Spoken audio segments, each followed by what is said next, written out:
wading through the chaos and confusion of our complex national, international, and local problems, we believe the time has come to consider the most important common denominator of all: man as a member of the human race, not as American, English, German, or Japanese, not man as Aryan, Jew, or Oriental, not man as white, black, or yellow, but man as God's greatest creation on this earth.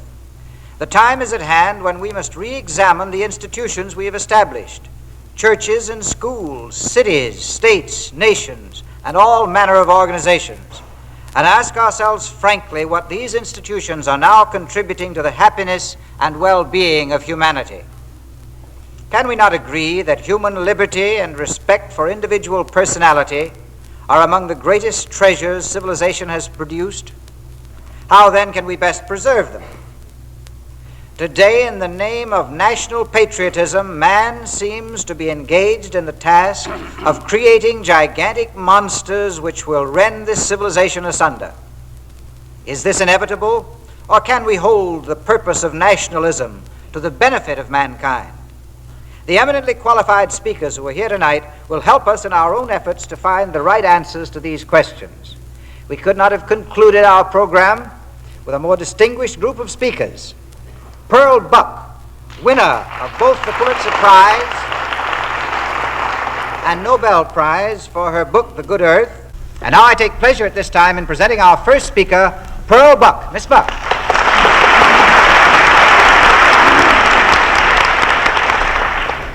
I feel myself here tonight in a capacity to which I am not really entitled.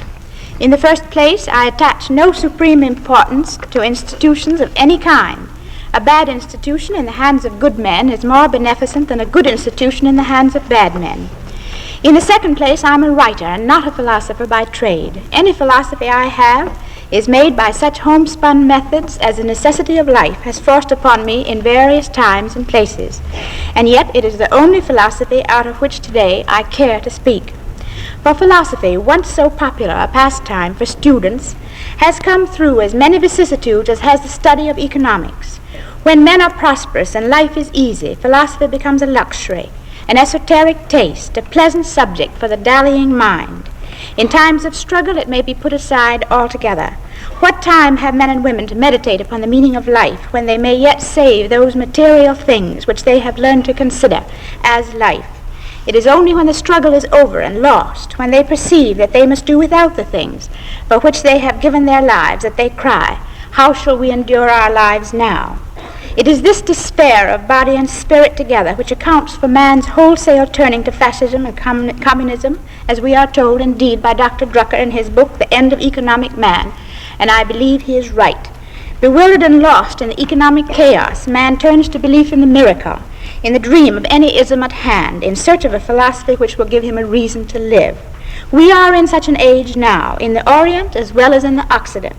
Although the Orient was the birthplace of philosophy, and the Oriental people were permeated together and individually with a philosophical spirit, but even their philosophy is at this moment being faced with a test never before given it.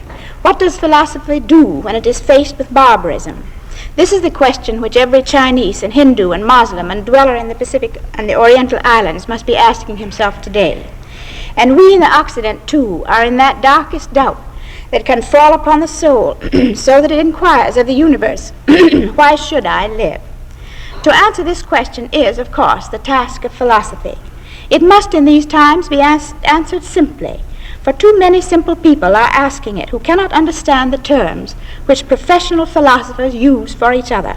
It must be answered practically, for we are now thoroughly imbued with the belief that an idea or a machine must work if either is to be of value. In other words, any philosophy suitable for today must be functional. And yet what does this modern word functional imply? First, it implies such an understanding of the essential, abstract, fundamental principles of the thing in hand that these can be taken as a matter of course.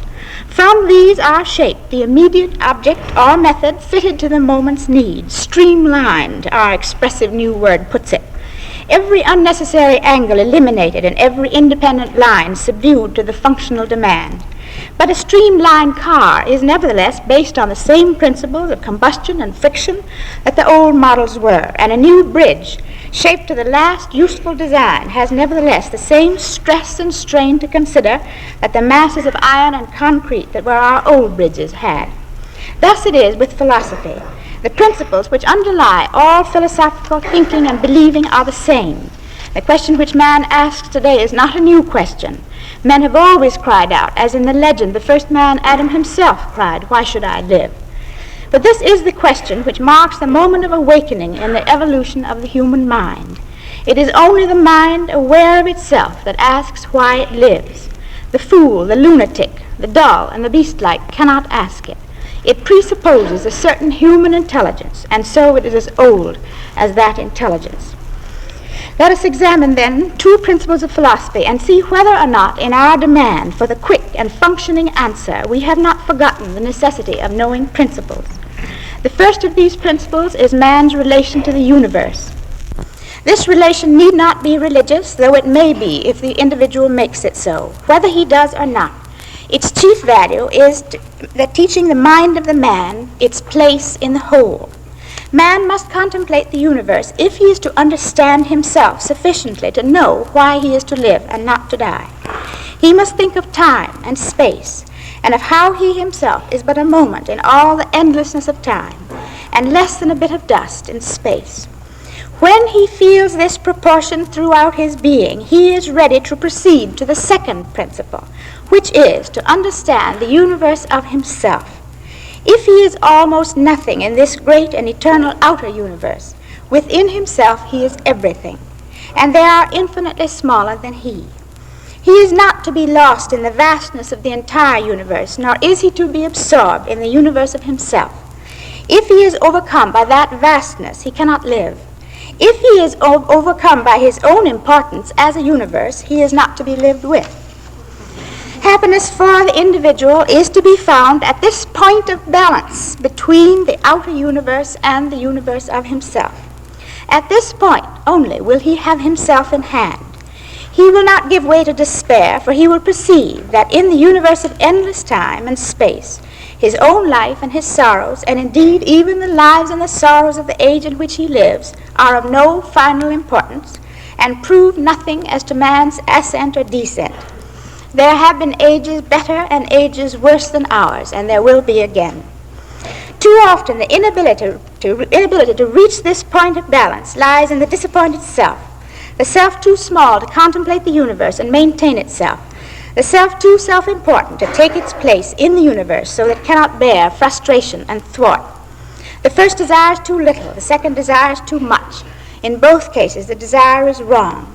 For desire must be fundamental if it is to be satisfying when it is achieved. A person torn by many small desires is never satisfied. There is no end to such desire, for one leads to another. If you are interested in this transition from one universe to another, I recommend you a small article in the current number of the Forum which illustrates it very well. A professor, straining against the many small demands of his position, suddenly gives up the struggle and becomes a plumber. The transition has been more or less forced upon the man, and the philosophy of that larger universe into which he has now gone has not done its perfect work. He is still sore at heart. But the job has nothing to do with it. In this case, it was simply the opportunity which forced this man out of the universe of himself into a universe where none of the self's desires were any longer necessities or indeed possibilities. And what is this but the discovery of the individual as a functional philosophy, one streamlined to suit himself? I am quite aware that there are those who will accuse me of individualism, the greatest crime of all in this age. But mindful of the great universe, I care nothing for a single age, though it be my own. I am aware of ages past and ages yet to come, and I live in all ages. I will not be confined in one, nor take the judgment of any one as final and complete. And mindful of the small, precious universe of self, I affirm the right of any individual self to think and feel and believe as it finds best for its own happiness. I am an individualist, whatever millions of others may be. I believe that every universal good has come out of individual good, and that no great progress can come about that does not first consider the right of the individual to exist and to progress as he is able. The long view, the close view, the knowledge of eternal principle applied to the passing moment, The proper relation of these two is the source of all true philosophy, and in that philosophy is the answer to the question of why should we live.